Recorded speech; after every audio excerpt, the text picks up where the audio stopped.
नमस्कार,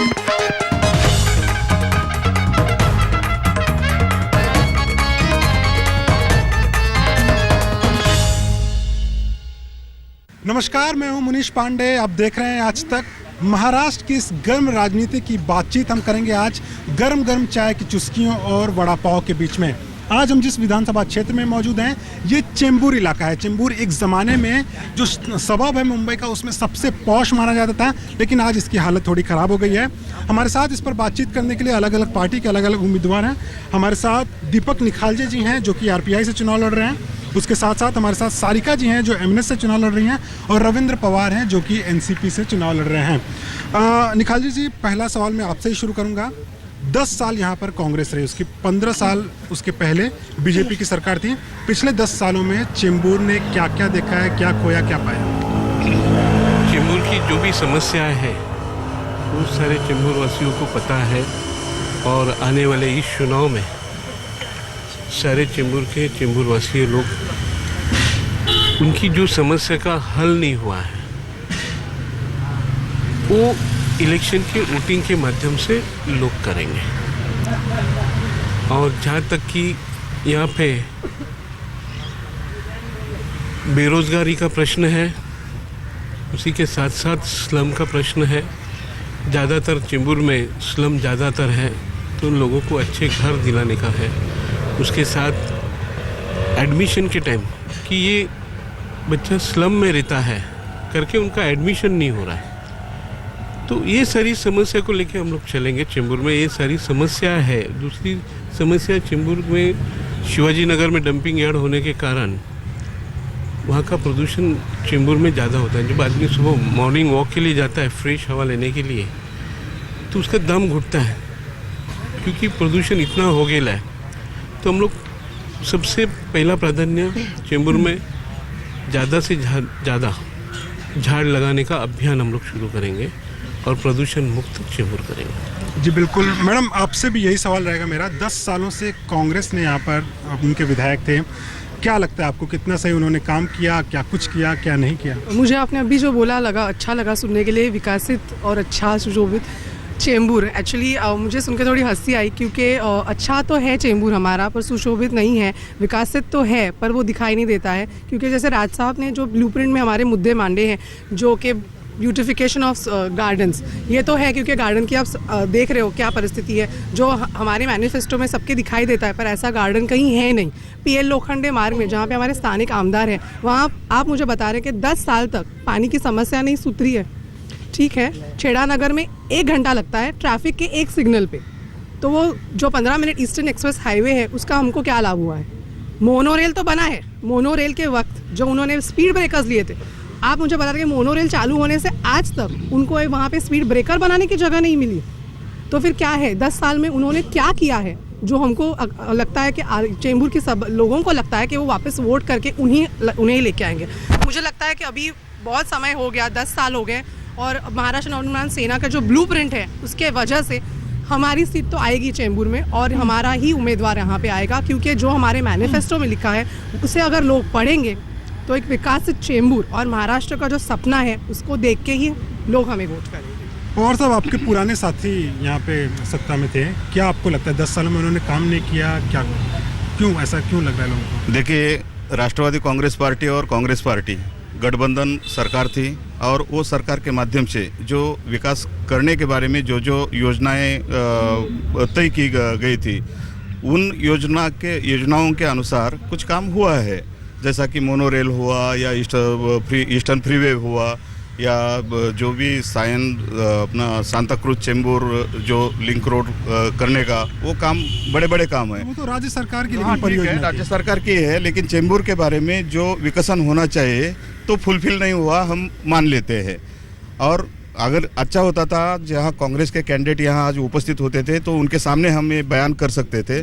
चेंबूर में झुग्गी झोपड़ी बहुत बड़ी तादाद में है। चेंबूर की जनता यहाँ जो रहती है, बहुत सारी मागासवर्गीय जनता रहती है। डॉक्टर बाबा साहब आम्बेडकर जी के तत्व प्रणाली के साथ रहने वाली ये जनता है, लेकिन उनकी हालत आज है, झुग्गी झोपड़ी में रहते हैं, हालत खराबी है, उसमें कोई सुधार नहीं हुआ है। गठबंधन में थे, हमारे ऊपर भी कोई कंट्रोल मतलब लिमिटेशन था, वो लिमिटेशन के माध्यम से आज तक हम नहीं बोलते थे, ये हमारी गलती भी हो सकती है, लेकिन आज हम बाहर है और चेंबूर का विकास करने के लिए, चेंबूर का सर्वांगीण डेवलपमेंट करने के लिए हम अभी कटिबद्ध होकर कुछ ना कुछ काम करना चाहते हैं। चलिए, यहाँ पर कुछ जनता है, उससे भी हम बातचीत करें। ये बताइए कि क्या परेशानियाँ लगती हैं आपको चेंबूर में, क्या परेशानी है अभी जो कि निदान हो चाहिए इसका?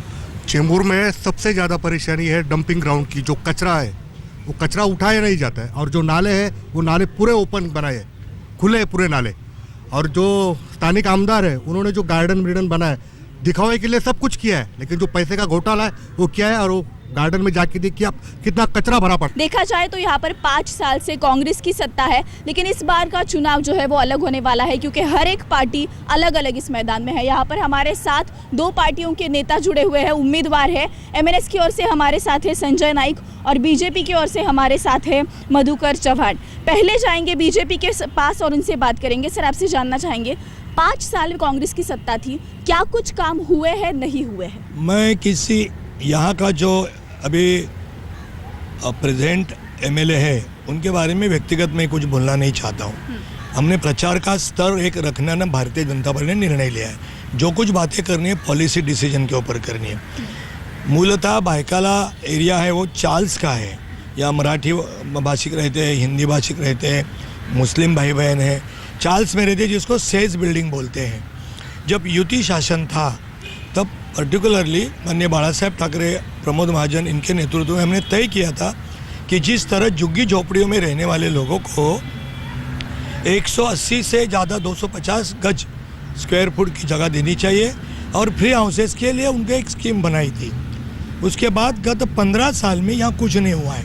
52 ट्रांजिट कैंप है जिसको संक्रमण शिविर कहा जाता है, और सेज बिल्डिंग यहाँ देखी जाए तो सालों साल लोग ट्रांजिट कैंप में पड़े हुए हैं।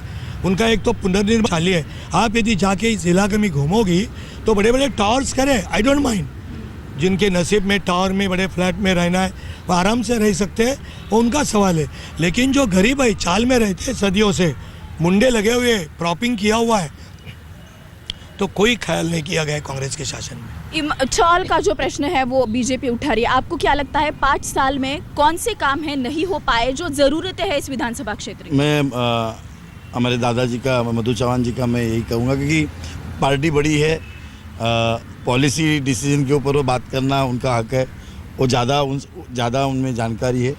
मैं यही बात कहूँगा कि एक इंसान जब 5 साल की जिम्मेदारी किसी इंसान के ऊपर देता है 5 साल के बाद, कि वो इंसान उनके करीब होना ज़रूरी है। 5 साल में उस वक्त जब वो कोई सोचते कि इस इंसान के ऊपर मैं जिम्मेदारी दे दूं मेरे ज़िंदगी के 5 साल की, उस वक्त यही सोचता है कि जिस वक्त मुझे तकलीफ़ हो उस वक्त वो आदमी मेरे नज़दीक होना चाहिए, मेरी समस्या उसने हल करनी चाहिए, मेरे सुख या दुख में वो इंसान मेरे सामने होना चाहिए। ये सिलसिला यहाँ दिखाई नहीं दिया 5 साल में। बाकी दादाजी ने जो कहा कि बात सही है कि ये बंटवारा थोड़ा भायकाला ईस्ट और भायकाला वेस्ट में काफ़ी अलग बात है। मेरे भायकाला ईस्ट में मैं सोचता हूँ कि काफ़ी लोग समझदार और जागृत लोग हैं जो अपनी समस्या की आवाज़ उठाते हैं, लेकिन भायकाला पश्चिम में लोग सह रहे हैं। आज इतनी पुरानी इमारतें हैं, जो नए कानून बने हैं उस हिसाब से वो बिल्डिंग बन भी नहीं सकती है। जो पॉलिसी निकली है इमारतें बन नहीं सकती। इमारतें बनाने में वहाँ के लोगों को समझदारी से समझाना जरूरी था। बीजेपी का प्रचार का मुद्दा क्या होगा इस कॉन्स्टिट्यूएंसी में? कौन कौन सी चीज़ें प्रचार के लिए? हमारा मुद्दा कांग्रेस के खिलाफ है। हमारा एक पॉलिटिकल, मैं एक शत्रुता मानता नहीं हूँ राजनीति में, लेकिन कांग्रेस ने गत 10 साल में इस देश में कुछ नहीं किया।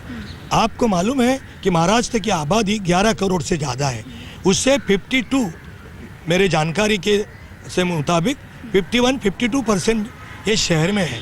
आज मुंबई शहर की आबादी जोग्राफिकली इस मुंबई शहर में केवल 55 या 60 लाख लोग रह सकते हैं।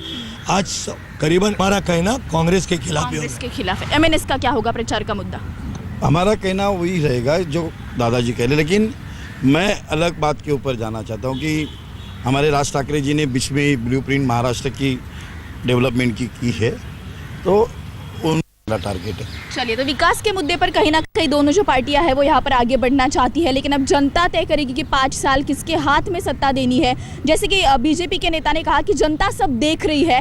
यही एक बात है कि जनता सब देख रही है। भले इस बार हर एक पार्टी अलग अलग चुनाव लड़ रही हो, लेकिन जनता तय करेगी 5 साल सत्ता किसके हाथ जानी है। इस विधानसभा क्षेत्र में यहीं पर रुक रहे हैं, फिर मिलेंगे मुंबई के एक नई विधानसभा क्षेत्र के साथ। आप देखते रहिए आज तक।